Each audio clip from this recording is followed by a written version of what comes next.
दोस्तों नमस्ते। खबर है नागपुर से एक बहुत बड़ी खबर आई है और इस विषय में हमें चर्चा करना भी आवश्यक बन जाता है। सुदर्शन टीवी जो राष्ट्र विचारों के लिए, राष्ट्रीय विचारों के लिए और सबसे महत्वपूर्ण और अहम बात है हिंदुत्ववादी विचारों के लिए काम करने वाला एक टेलीविजन है जो खुलेआम बोलता है कि हम हिंदुत्ववादी है। इसलिए मैं सुदर्शन टीवी के चौहान के जी और उनकी टीम का बहुत बहुत अभिनंदन भी करता हूं और आभार भी व्यक्त करता हूं कि खुले तौर पर वह हिंदुत्व की भूमिका लेकर चल रहे हैं। इसी सुदर्शन टीवी के संवाददाता के ऊपर नागपुर में एक बहुत बड़ा हमला हुआ है। इसी हमले के बारे में हम बात करने जा रहे हैं।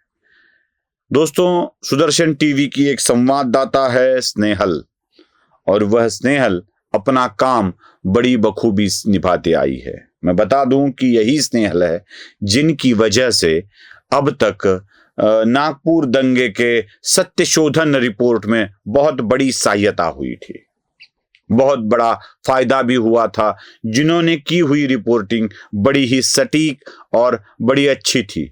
दो ही रिपोर्टर और संयोग से देखिए दो महिला रिपोर्टर, एक वो अपनी राजधर्म वाली छोटी इसलिए कहता हूं कि सच में वो छोटी दिखती है, राजधर्म वाली रिपोर्टर, और दूसरी ये हमारी स्नेहल बहन।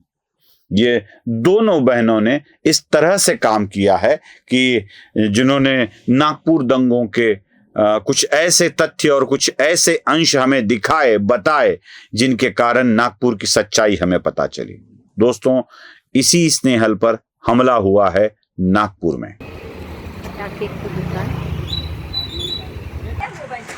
अरे हम ही बुला रहे ना। मोबाइल दो, मोबाइल हाथ छोड़ दो, एक हाथ छोड़ो, आपको मोबाइल दो, पुलिस को बुलाओ। यह हमला क्यों हुआ है जरा इसे ठीक से समझ लेना पड़ेगा। बात ऐसी है कि नागपुर में एक इलाका है मेहंदी बाग कॉलोनी जिसे कहा जाता है। यह मेहंदी बाग कॉलोनी में बहुत सारे लोग हिंदू और मुसलमान भी रहते हैं। इन मुसलमान लोगों के हिंदू इलाकों में फायरवर्क्स के गोडाउन है। अब तो इस्लाम में फायरवर्क तो मंजूर नहीं है, लेकिन हिंदू इलाकों में बहुत ही क्या बोलते हैं, सुरक्षा के किसी भी प्रावधान को न करते हुए फायरवर्क से पटाखों के गोडाउन बने हुए हैं। और इन्हीं गोडाउन की स्टोरी करने चली थी स्नेहल। वह अपने रिपोर्ट में ये सारी चीजें बताने जा रही थी। अब इस पे लोगों को आया गुस्सा। इसी गुस्से के कारण उसके ऊपर कुछ दंगाई टूट पड़े। ऐसे टूट पड़े कि उनके साथ छीना झपटी हुई, उनका मोबाइल छीना गया, उनको मारा गया, पीटा गया, जख्मी भी हुई, उनके नाक कंधों पर बहुत सारी चोटें आई और उनका कैमरा छीना गया। कहा कि रिपोर्टिंग नहीं कर सकती आप, मत करो, ये सारी चीजें मत दिखाओ। जिन कारखानों में आतिशबाजी की दारू रखी गई है, स्फोटक रखे गए हैं, स्फोटक ही कहूंगा मैं उसे, फल जाए भले ही पटाखे के हो या बम बनाने वाले हो। वो एटम बम वाले, जिलेटिन वाले नहीं थे, वो वाजे वाले विस्फोटक नहीं थे, बल्कि पटाखे बनाने वाले, बम बनाने वाले थे। शायद और भी कुछ हो सकता है, मैं आरोप नहीं करूंगा।